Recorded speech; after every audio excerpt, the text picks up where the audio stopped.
আসসালামু আলাইকুম। এত হুকুম না দিয়ে 2-4 বস্তা বেগুন নিয়ে এসে তো মুখের পাশে এলে মারতে পারো। এই রকম কালো বেগুন ছাড়া আচার হয় না, কারণ সবুজ বেগুনের থেকে কালো বেগুনটা একটু শক্ত, আবার স্বাদও বেশি। শীতের এই সিজনে এই কালো চিকন বেগুনে বাজার ভরপুর। আচার দেওয়ার হলে এখনই দিয়ে ফেলো। তা আস্ত আস্ত বেগুন গুলো প্রথমে ধুয়ে টিস্যু দিয়ে মুছে নিছি, তারপর পাতলা পাতলা ছোট ছোট করে কাটে নুন আর হলদি মাখায় রেখে দেব এই প্রায় 10 মিনিটের জন্য। এই ফাঁকে আবার মশলাটা রেডি করে ফেলি। নিলাম হাফ চা চামচ আস্ত ধনে, হাফ চা চামচ সর্ষে, হাফ চা চামচ মেথি, তারপর দিচ্ছি হাফ চা চামচ আস্ত জিরে। এইবার দেব 1 ইঞ্চি সাইজের একটুখানি দারচিনি, 4-5টা ছোট ছোট এলাচ, আর অল্প একটুখানি জয়ত্রী। তারপর 2টো তেজপাতা নিয়ে ছোট ছোট করে কাটে কুচি করে দিয়ে দিলাম। খালি কড়াইটা গরম করে কোন রকম তেল ছাড়া একটুখানি টেলে নেব 2-4 মিনিট। আবার পুড়ায় ফেলে না যেন মশলাটা তিতে হয়ে যায়।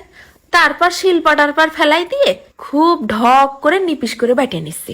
যত মিহিন করবানে আচারটা খাতিও তত বেশি স্বাদ লাগবে না।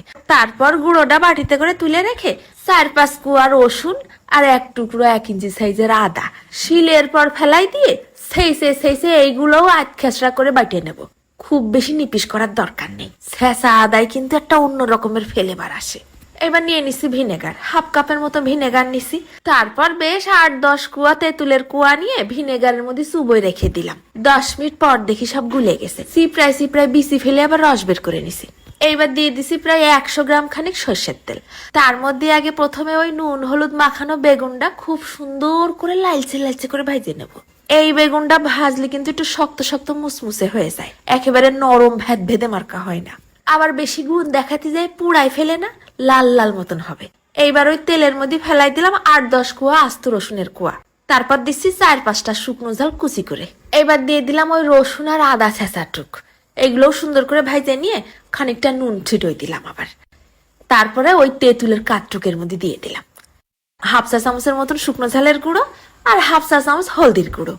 এগুলোও খুব সুন্দর করে নাড়ে চাড়ে মিশাই নিয়ে যেই মশলাটার গুঁড়ো করে রাখিলাম তার থেকে আবার অর্ধেকটা এর মধ্যে দিয়ে দিলাম। নাড়ে চাড়ে সব মশলা একত্র হয়ে গেলে তার মধ্যে ফেলাই দিলাম ভাজা বেগুন। ওরে না রে বাবা, বেগুন আর ভাঙবেন না, তেঁতুল গুলা দিছি না আগে। এবার ওই শেষ পর্যায়ে বাকি মশলাটুকের মধ্যে ঢেলে দিলাম। তারপরে নাড়ে চাড়ে মিশাই নিয়ে আর একটুখানি চিনি দিয়ে দিলাম যেন টক ঝাল মিষ্টিটা একটু ব্যালেন্স হয়।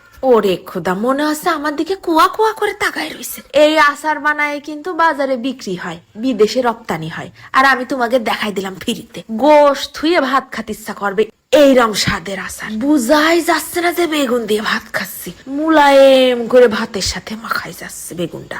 ঘিরান তো বেরোচ্ছে পুরো গোশের মতন। ওধারে টক ঝাল মিষ্টির একটা পারফেক্ট ব্যালেন্স। রসুন যেগুলো কুয়া কুয়া ছিল না, সেইগুলোও মাঝে মধ্যে ভাতের সাথে দাঁতের নিচে যাই পড়তিছে। কি খাচ্ছি রে বাবা। ফ্রিতে এত সুন্দর একটা রেসিপি দেখাই দিলাম, বানাই খাই একটা কমেন্ট মারি দিতে যেন কেউ ভুলে না। আজকে চলে যাচ্ছি, ধন্যবাদ।